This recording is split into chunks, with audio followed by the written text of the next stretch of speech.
កំណាញ់តាំងពីខ្លួននៅជាមនុស្សរហូតដល់ការជាឆ្កែហើយនៅកំណាញ់ទៀតព្រះអង្គពោលត្រូវប៉ុណ្ណឹងនាំលើកិច្ចរត់កិច្ចមុខពីព្រះមានភាកតែចំណាស់តែជះនឹងខ្លាំងណាស់ហើយយើងសប្ថ្ងៃមនុស្សរស់ភ័យព្រោះតែខ្វះដៃជះនឹងហើយភ័យខ្លាចការគៀបសង្កត់ភ័យខ្លាចរោគគៀបសង្កត់ភ័យខ្លាចគេបៀតបៀន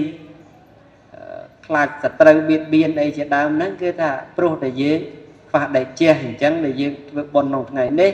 គឺបុណ្យសន្សំដៃជះមនីមកដល់អារាមដ្ឋានវត្តបលាំងសូមអនុមោទនីពុទ្ធបូជាមហាតេជោបូជាព្រះពុទ្ធបណ្ដាលឲ្យមានដៃជះបណ្ដារមីខ្ពស់ធម្មបូជាមហាបញ្ញាបូជានៅព្រះធម៌បណ្ដាលឲ្យមាននៅបញ្ញាចក្ខុបញ្ញាចក្ខុបញ្ញាវាងវៃធនាងបូជាព្រះសង្ឃបណ្ដាឲ្យមាននៅភោគទ្រព្យសម្បត្តិស្ដុកស្ដំទ្រព្យសម្បត្តិសម្បូរស្បាយរីកចម្រើនចាប់តាំងពីពេលនេះតទៅយ៉ាងណាសូមអនុមោទនាដែលព្រះអង្គគ្រូបាននិមន្តមកដល់ឧបដ្ឋានសាលាបូជាប្រទីបថ្វាយនេះបងនឹងញោមយាយមួយចំហៀងណាសូមអនុមោទនាការបូជាប្រទីបថ្វាយចំពោះព្រះដ៏មានព្រះភិក្ខសក្យមុនីសម្មាសម្ពុទ្ធជាម្ចាស់នេះយើងសូមអនុមោទនាសូមអនុមោទនាការបូជាផ្កាកម្រងចំពោះព្រះភគវន្តមុនីជាអង្គម្ចាស់សម្មាសម្ពុទ្ធនៃយើងសូមអនុមោទនាបូជាផ្កាកម្រងញោមយាយ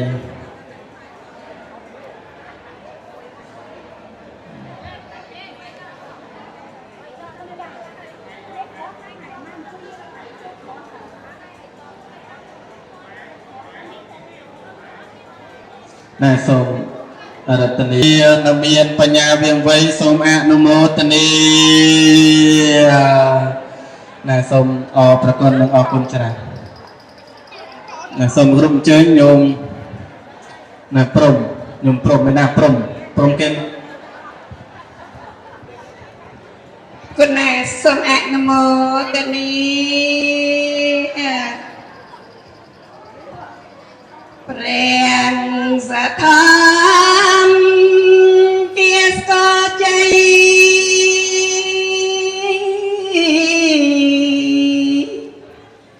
ព្រះវិន័យ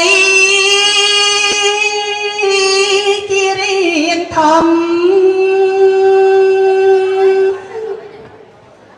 ព្រះសជាខ្សែរំអភិធម្មជាស្បែកដា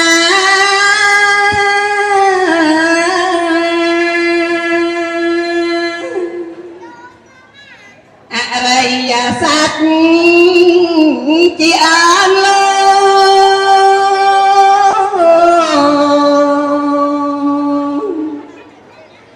សម្រា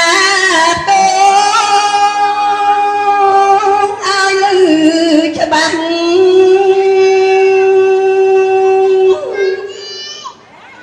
សត្វលោកងកងុយណាំងលឺស្កដាំងក្រោកឡើងបាន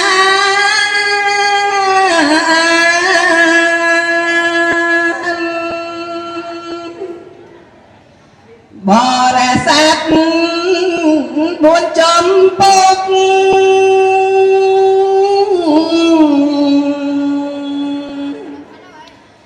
ដោយការឈោក្នុងចលថា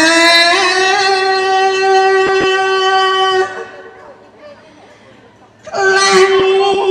ផងកម្មសរឆា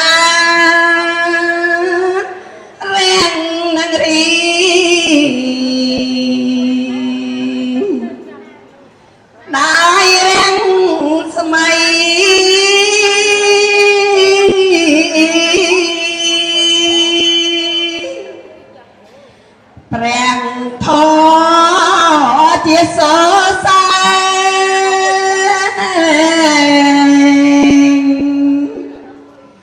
ររាំងឡើងចាចាំងរាំងស្មៃបំភ្លឺលបទាំងបីអើយយល់ផ្លូវហានសឹកខា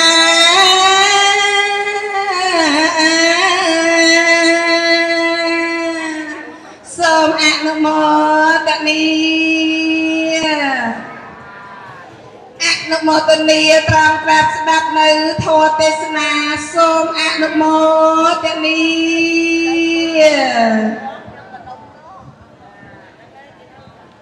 និមត្ថុរតនទាសៈវន្តិមិខ្ញុំពុទ្ធនាម្ចាស់សូមធ្វើការក្រាបនមស្ការថ្វាយបង្គំចំពោះព្រះជន្ម3នៃព្រះត្រៃរតន៍មានព្រះពុទ្ធរតនៈព្រះធម្មរតនៈព្រះសង្ឃរតនៈដោយស្ដីគោរពស្ដីជ្រះថ្លាកោតក្រែងក្រែងមានសពការសូមក្រាបនមស្ការថ្វាយបង្គំចំពោះព្រះរាជាគណៈព្រះគ្រូឋានានុក្រមព្រះធិរានុធិរៈគ្រប់ព្រះអង្គជាទីគោរពសក្ការៈដោយជាធិបតីព្រះគ្រូចៅវិការវត្តបលាំងវត្តបលាំងក្នុងលាឱកាសនេះផងធ្វើសេចក្តីរាប់អានពុះលោកអ្នកមានអាយុចម្រើនពរចំពោះអស់លោកជាអិសរាធិបតីសេចក្តីនៃទានទាំងអស់ដែលបានមកប្រជុំគ្នាព្រមព្រៀងគ្នាក្នុងទិដ្ឋីថ្ងៃអាទិត្យដើម្បីការខ្នើមខែពុគុណឆ្នាំម្សាញ់សប្តាហ៍ស័កពុទ្ធសករាជ2569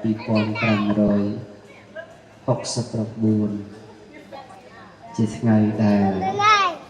មាននិកជនប្រុសស្រីបានតាំងនៅពុព្វចេតនានិងមញ្ជនចេតនាជាកុសលហើយកាន់យកមុខការប្រាក់មហាសាមគ្គីយកមកដើម្បីនឹងកសាងនៅពុទ្ធបដិមាកម្ពស់7ម៉ែត្របង្កល់ក្នុងវត្តបលាំងក្នុងទឹកដីនៃឃុំកំរោស្រុកនារីផ្អៀងខេត្តកំពង់ឆ្នាំងការដែលផ្កាក្នុងទីនេះសំដៅយកការតាក់តែងចិត្តឲ្យស្អាតឲ្យប្រណិតឲ្យស្រស់ឲ្យបំប្រងលោកហៅថាផ្កានៅផ្កាក្នុងទីនេះមិនមែនការធ្វើពីរុក្ខៈឬក៏ផ្កាដែលកើតឡើងពីពុព្វជាតិផ្សេងផ្សេងឬក៏ផ្កាដែលកើតឡើងពីមាសនិងប្រាក់អីទេសំដៅយកផ្កាដែលគេចិតលំអតាក់តែងប្រដាប់ដោយថវិកាដើម្បីសន្សំគៀងកចងប្រមូលដើម្បីកសាងជាឧត្តមប្រយោជន៍មានជាអាចការកសាងនៅពុទ្ធបដិមាដែលលោកទាំងឡាយកំពុងតែតាំងចិត្តចេតនាក្នុងការចូលរួមលើការនេះការកសាងនេះមិនមែនត្រឹមតែជាការកសាងធម្មតានោះទេប៉ុន្តែជាការកសាងនៅពុទ្ធចេតិយគឺពុទ្ធបដិមាស្នងព្រះអង្គរបស់ព្រះបរមគ្រូនៃយើងជាការកសាងដ៏ឧត្តមពងពោះមានអានិសង្សប្រកបដោយដែលចេះរាប់ប្រមាណមិនបានអគរនីថានឹងបានបុណ្យយ៉ាងនេះនឹងបានបុណ្យយ៉ាងនោះក៏ករនីមិនចេញព្រោះផលដែលកើតឡើងចំពោះពុទ្ធបូជានេះគឺមានអំណាចក្រាស់ក្រែងពិសេសវិសាលណាស់ để ông lô lọt tại squad thập phật thập bồ chi mà đại chu cả bồ chi và có đại cha này cứ đại cha đồ đồng đồng không khô nên mình nốt tiêu đá của nốt có cày đại cha nên mình nằm na cày lên cầm lo băng lựa đại cha xà mình chun rồi cái là mình một kia của ông có xa đại côn chỉ kẹo một cônក្នុងលោក thầy bật thật vào ông trong bệ đã biên hai tay vào đó phần đạt vào quân và bảo vào ông vào cùng nơi ra sẽ đây ra cái thiết của cùng nơi mà ha cô thì rất của cùng nơi thăm mà chết đây vào cùng nơi phốt bạ đại ma của cùng nơi thì lâu này dưới phốt thần mình cả chân pro sấy vì thầm mình bán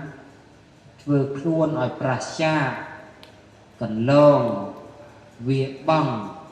អំពីដំណើរនៃការគោរពប្រណិប័តជាសុខក្នុងពុទ្ធសាសនាទេក៏នាំគ្នាកាន់យកសទ្ធាដែលមានហ្នឹងរួមមានមេប្រាក់ធនធានដែលសងអំពីការចិញ្ចឹមជីវិតសងអំពីការប្រព្រឹត្តអាជីវកម្មសម្រាប់ទ្រទ្រង់ជីវិតក្រុមគ្រួសាររាល់ថ្ងៃលេះនៅធនធានដែលជាចំណែកណាមួយក្នុងចំណែកអំបាលនោះឲ្យមកជាប្រយោជន៍ផ្សារភ្ជាប់ជាមួយនឹងពុទ្ធបូជាគឺការកសាងពុទ្ធបដិមាហ្នឹងយើងមើលអតីតនិទានព្រះបាទចន្ទបញ្ជោតអង្គស្ដេចអង្គនោះលោកអតីតជាតិអតីតនិទានរបស់លោកកសាងតែមរៀនចង្អុលមួយដែលពុទ្ធបដិមាត្រូវបាក់បែកនៅក្នុងព្រៃលោកទៅជួសជុលកសាងរៀមពហោះរបស់ពុទ្ធបដិមាអង្គនោះបុណ្យប៉ុណ្ណឹងដែលជះប៉ុណ្ណឹងញ៉ាំប្របាទចន្ទបញ្ជូនឲ្យកើតជាព្រះរាជាដែលប្រកបដោយឫទ្ធានុភាពមានមរៀនដៃជាទឹកគោកាចសេះកាចមរឹកកាចប្រណិបបាទចន្ទបញ្ជូនចង្អុលទៅក៏បែរជាស្លូតទ័ពពួកបច្ឆាមិត្តមកច្បាំងឈ្លានពានដណ្ដើមយកអាណាខេត្តដែនបុរីព្រះនគររបស់លោកក្រចង្អុលបាក់តបសេះតបដំរីរត់ខ្ចាត់ខ្ចាយដល់អំណាចនៃដែលជះដែលធ្លាប់បានកសាងមរៀនរបស់ពុទ្ធបដិមាដែលខូចខាតចុះដែលអស់លោកពុទ្ធបរិស័ទក្រោមការដឹកនាំរបស់គ្រូចាតិកាផ្ដួចផ្ដើមសម្រួលសម្រាំងក្នុងការកសាងពុទ្ធបដិមាទាំងមូលដែលជះនឹងប៉ុណ្ណាទៅអញ្ចឹងដែលជះហ្នឹងគឺថាករណីពួនឲ្យថានឹងយ៉ាងនេះយ៉ាងនោះមិនបានទេព្រោះព្រះសម្មាសម្ពុទ្ធព្រះអង្គជាបុគ្គលដោយពិសុទ្ធិគុណព្រះអង្គបរិបូរណ៍ដោយករណាគុណផងអង្គបរិបូរណ៍ដោយវិសុទ្ធិគុណផងជាគុណដែលពងពោះអញ្ចឹងព្រះអង្គមានបតីបីដូចជាផែនដីអញ្ចឹងហើយបរិស័ទទាំងអស់ជាកសិករកាន់យកគ្រាប់ណាពូជណាយើងជាពុទ្ធបរិស័ទហ្នឹងប្រៀបបីដូចជាកសិករអញ្ចឹងហើយបើកសិករមិនខ្ជិលទេរមែងឧស្សាហ៍ព្យាយាមទាំងយប់ទាំងថ្ងៃកាន់យកនៅពូជណាផលណាទៅកប់ទុកក្នុងផែនដីហើយមើលថែដោយល្អប្រសើរពូជនោះផលនោះរមែងមកជាផលតបស្នងសងគុណដល់កសិករជាផ្លែជាផ្កាយ៉ាងណាមិញព្រះដែលមានវិភាកព្រះអង្គបីដូចជាផែនដីស្វ័យស្បិតថាប្រគុណរបស់ព្រះដែលមានវិភាកព្រះអង្គបរិណិព្វានទៅហើយក្តីប៉ុន្តែប្រគុណរបស់ព្រះអង្គតាំងនៅចឹងបរិស័ទដែលជាអ្នកចាស់ស្លាក្នុងពុទ្ធគុណនេះធ្វើសក្ការៈបូជាដោយហេតុយ៉ាងនេះមួយយ៉ាងនោះមួយផលនោះរមែងកើតឡើងទាំងយប់ទាំងថ្ងៃដល់ទាយុអ្នកដែលធ្វើនៅឧបការៈគុណនោះសាងនៅគុណនោះអញ្ចឹងយើងក៏មានសតិទៅសង្ស័យថា ការកសាងជារឿងឥតអំពើឡើយយើងកុំគិតដូច្នោះព្រោះធម្មតា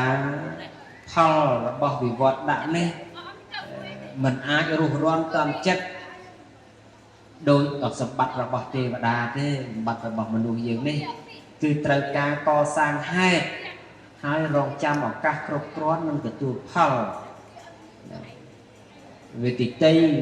អំពីគ្នានឹងសម្បត្តិរបស់ពួកទេវតា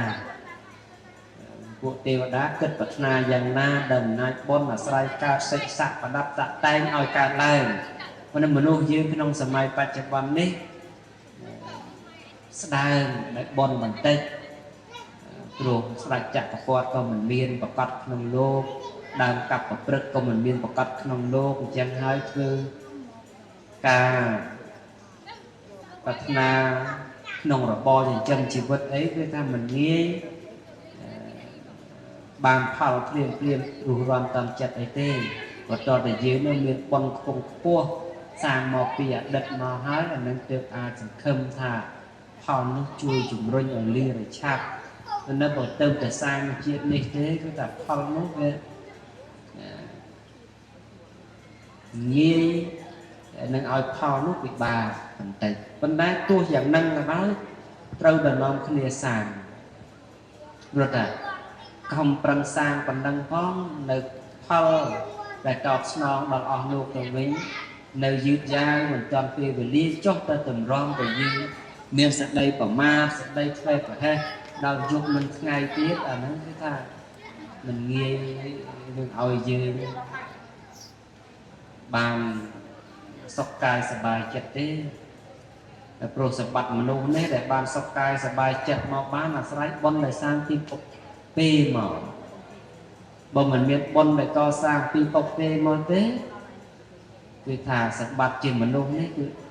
លំបាកណាស់លំបាកដោយការចិញ្ចឹមជីវិតលំបាកដោយរោគបៀតបៀន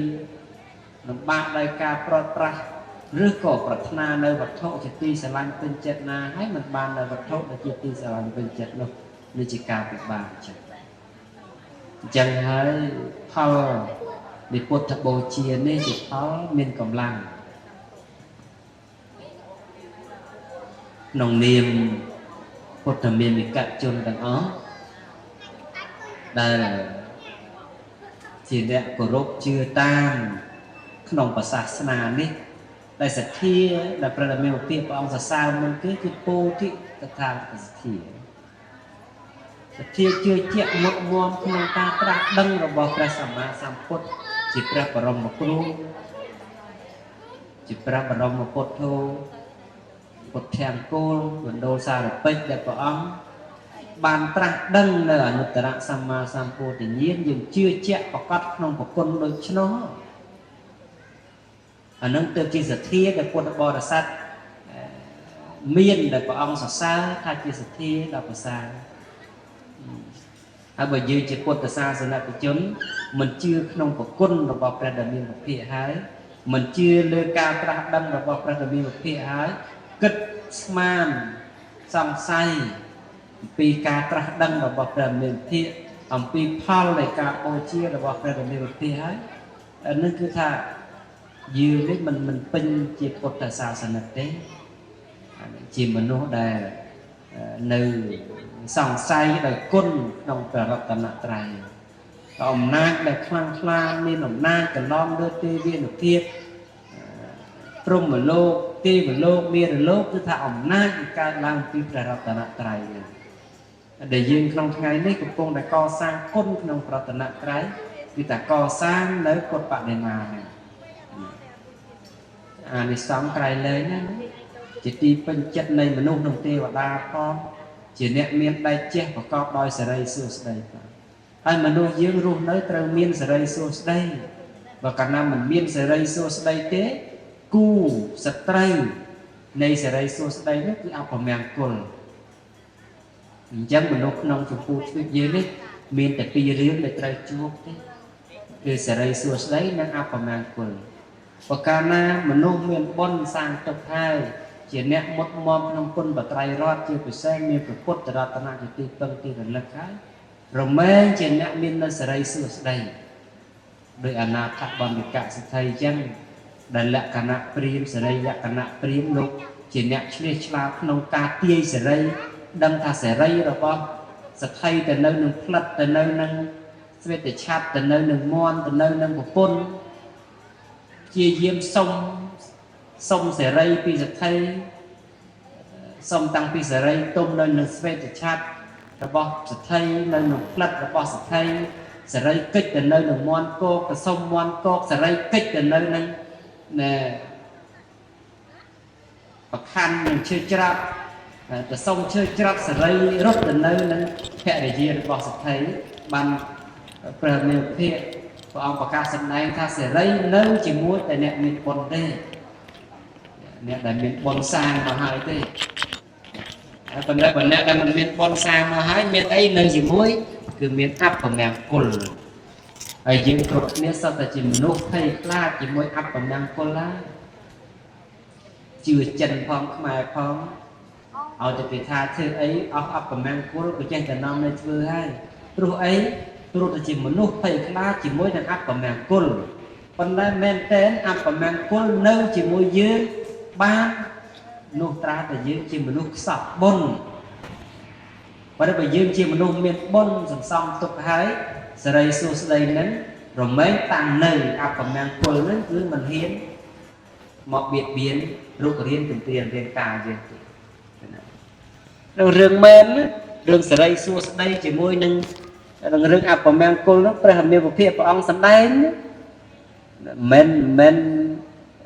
អ្នកធម្មតាជាកថាទៅទេអត់មែនទេជារឿងពិតប្រកបមាននៅក្នុងពុទ្ធនិទានមាននៅក្នុងសម័យពុទ្ធកាលដែលសេរីលក្ខណៈព្រាមទៅទាយទៅសុំសេរីពីអនាថបណ្ឌិកសេដ្ឋីហើយខ្លួនគាត់ជាមនុស្សអត់សេរីមនុស្សអត់បុណ្យសន្សំទុកចំណែកអនាថបណ្ឌិកសេដ្ឋីជាមនុស្សមានបុណ្យសន្សំទុកហើយអញ្ចឹងព្រាមនោះចង់ដណ្ដើមសេរីសួស្តីពីអនាថបណ្ឌិកសេដ្ឋីដើមយ៉ាងណាមិនបានព្រោះគាត់អត់មានបុណ្យសន្សំទុកមកទេអនាថបណ្ឌិកសេដ្ឋីគាត់ធ្វើមិនក៏មិនបាត់បង់សេរីគាត់ព្រោះតែគាត់មានបុណ្យសន្សំទុកមកហើយក្នុងអតីតកាលរបស់គាត់ឥឡូវយើងពុទ្ធមានវិកជនស្រីប្រុសក្នុងទីនេះសិតតែជាមនុស្សខ្លាចនៅអពមង្គលហើយអញ្ចឹងការខ្លាចនេះដើម្បីវាបង់អពមង្គលបានគឺថាកប់បីសន្សំនៅសេរីសួស្តីគឺការសន្សំនៅបុណ្យនៅបុណ្យក្នុងថ្ងៃនេះបុណ្យធំណាស់យើងក៏មើលងាយថាយើងមានធនធានតិចស្ដួយស្ដើងអីយើងក៏គិតថាផលនោះទៅជាពិសេសផលនោះមានអំណាចព្រោះការបូជាចំពោះពុទ្ធគុណបានបុណ្យទ្វេដងយើងបូជាមួយបាន100 1លាន 1000 1សែនណាមិនមែនបូជាមួយបានមួយទេចំពោះគុណនៃព្រះដ៏មានជោគនេះអញ្ចឹងបានតែយើងជាពុទ្ធសាសនិកជាអ្នកគោរពជឿលើគុណរបស់ព្រះមានពភៈមុនគេហ្នឹងហើយពោធិតថាកតសទ្ធាបើអត់មានការជឿជាក់ចំពោះពុទ្ធគុណទេអាហ្នឹងយើងមិនមែនឈ្មោះថាជាពុទ្ធសាសនិកទេបើនៅវង្វេងក្នុងគុណរបស់បត្រៃរតន៍ហ្នឹងអាហ្នឹងគឺអញ្ចឹងបានទៅសូមឲ្យអស់លោកមានសទ្ធាឲ្យមុតមមឡើងតាំងឲ្យសុបឡើងដើម្បីបាននៅសេរីសួស្តីត្រឡប់មកខ្លួនហើយការបូជារបស់យើងចំពោះព្រះដ៏មានជោគនេះណាជាពុទ្ធបូជាណាការបូជានៅព្រះសម្មាសម្ពុទ្ធដែលព្រះអង្គមិនជាប់ជំពាក់ដោយការសរសើរព្រះអង្គមិនជាប់ជំពាក់ដោយការនិន្ទាព្រះអង្គមិនជាប់ជំពាក់ដោយការមានលៀបឬបាត់លៀបព្រះអង្គជាបុគ្គលដ៏ឧត្តមហេតុនេះបុគ្គលទាំងឡាយមិនគប្បីធ្វើឲ្យឆ្គំឆ្គងក្នុងពុទ្ធទាំងឡាយឡើយព្រះអង្គមានគុណស្មើដោយពុទ្ធទាំងឡាយអញ្ចឹងការដែលយើងមិនប្រមាថមាក់ងាយមិនធ្វើឲ្យឆ្គំឆ្គងក្នុងគុណនៃព្រះពុទ្ធទាំងឡាយនេះហើយបានធ្វើនៅគុណបូជានៅគុណចំពោះព្រះពុទ្ធដែលមានគុណស្មើនឹងព្រះពុទ្ធទាំងឡាយនេះគឺថារាប់ប្រមាណមិនបានទេក្នុងជាតិបច្ចុប្បន្ននិងជាតិអនាគតសូមឲ្យអស់លោកទាំងអស់មុតមមជឿទុកក្នុងគុណនៃព្រះត្រៃរតន៍ហើយធ្វើនៅពុទ្ធានុសតិ ឲ្យនៅជាអារម្មណ៍នៅថ្ងៃនេះយើងបានកសាងនៅពុទ្ធបដិមាហើយសូមឲ្យអំណាចនៃពុទ្ធនេះចូលមកជាធម្មមានអារម្មណ៍តាំងនៅក្នុងសន្តានចិត្តរបស់យើងហើយយើងមិនវង្វេងក្នុងវេលាដែលទៀបនឹងមរណកាលហើយបាននៅសេរីសួស្តីភ័យទាំងឡាយដែលកើតឡើងពីទុក្ខអំពីសោកអំពីរោគអំពីភ័យមិនអាចបៀតបៀនដោយអំណាចនៃពុទ្ធានុសតិដែលយើងបានចម្រើនដែលយើងបានសន្សំទាំងអស់គ្នាក្នុងវេលាឱកាសនេះគ្រប់អង្គគ្រប់គ្នាសូមអនុមោទនាខ្ញុំកណាអាត្មាភាពមិនវែងឆ្ងាយអីទេខ្លីប៉ុណ្ណឹងជាធម្មិកថាខ្លីប្រគេនជូនគុណគុណម្ចាស់គ្រប់ព្រះអង្គជ្រាបនៅក្នុង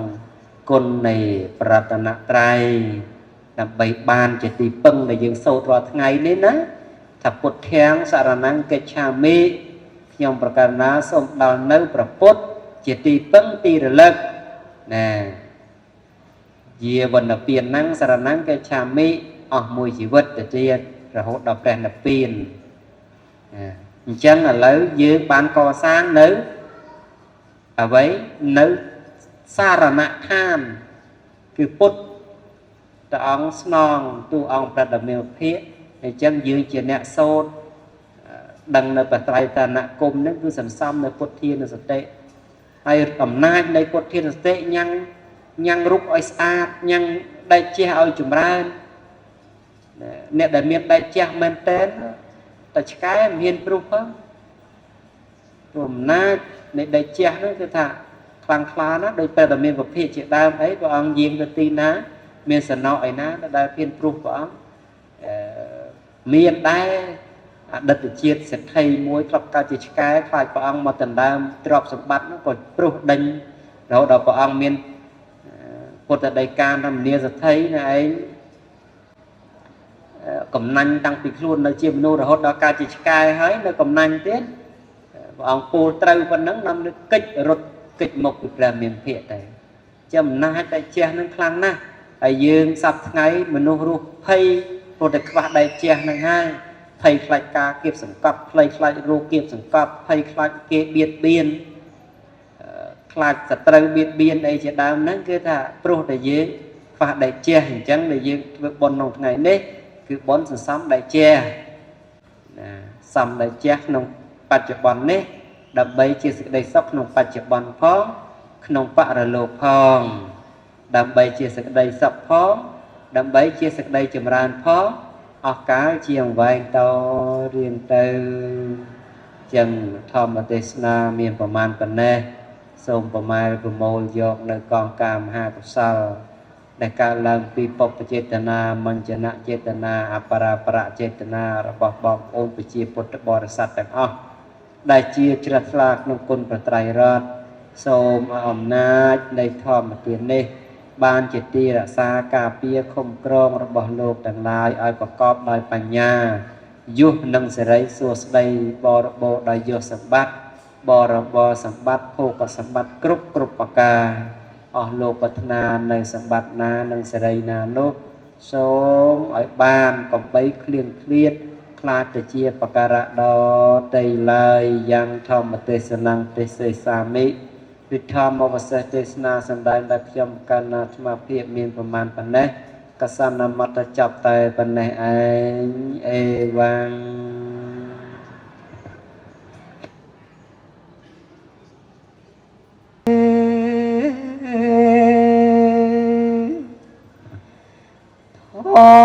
ទេ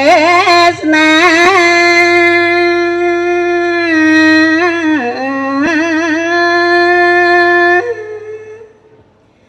បរិស័ទ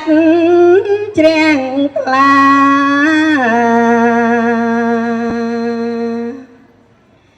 រីករាយក្រៃបានស្ដាប់ព្រះអង្គធវែងខ្លីហើយមានអត្តន័យ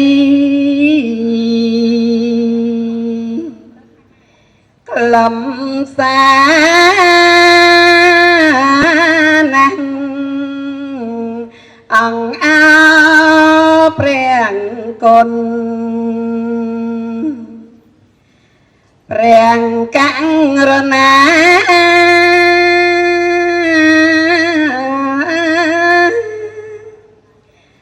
សាវងសង្ស្ដា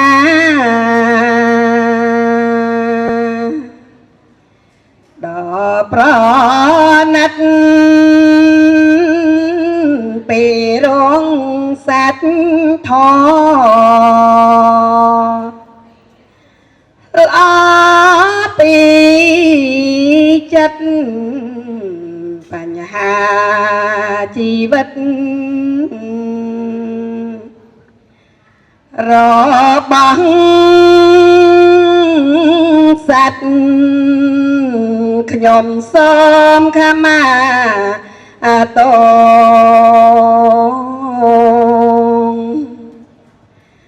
រតន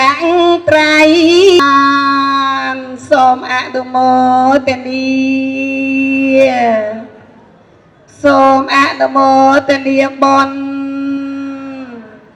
អនុមោទនាមហាកុសល